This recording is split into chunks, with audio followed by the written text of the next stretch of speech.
The Virginia governor and the city of Charlottesville declaring a state of emergency ahead of the anniversary of last year's deadly Unite the Right rally, citing concerns over planned demonstrations of hate. National Guard units will be deployed for additional security.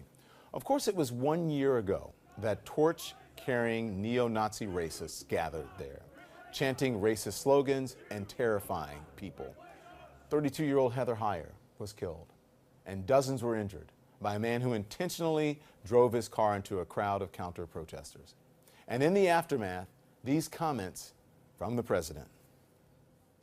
You also had people that were very fine people on both sides. You had people in that group, excuse me, I saw the same pictures as you did. So many business leaders left President Trump's Strategic and Policy Forum and Manufacturing Advisory Council. The groups of business leaders were meant to serve as an informal advisory council to collaborate with the administration. But the president was initially unfazed, saying, "For every CEO that drops out of the Manufacturing Council, I have many to take their place. Grandstanders should not have gone on. Jobs."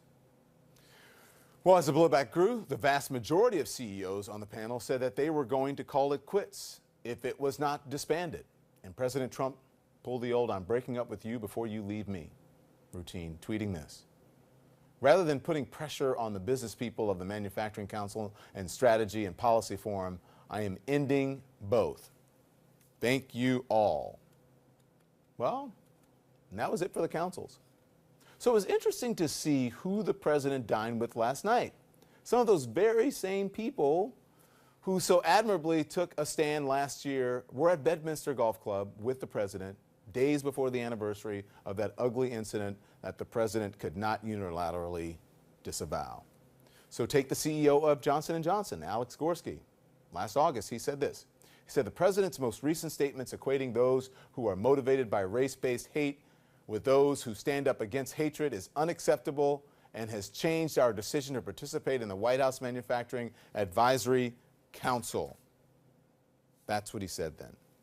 And then PepsiCo's CEO, Indra Nooyi, who was reportedly instrumental getting other council members to stand united against the president, tweeted 1 year ago this, that she was heartbroken by the violence at the white nationalist rally.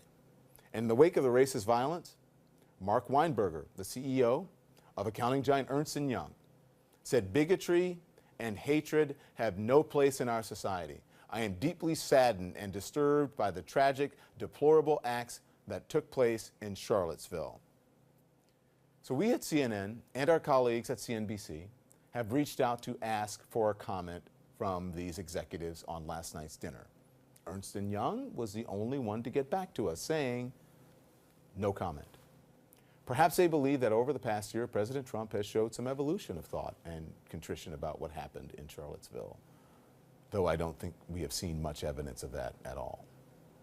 They may feel that attending this dinner now, a year later, is the right thing to do for their companies, regardless of their personal feelings about Charlottesville at the time. The White House says that last night's dinner at Bedminster was a chance for the president to hear from a number of business leaders. But I wonder what his takeaway was.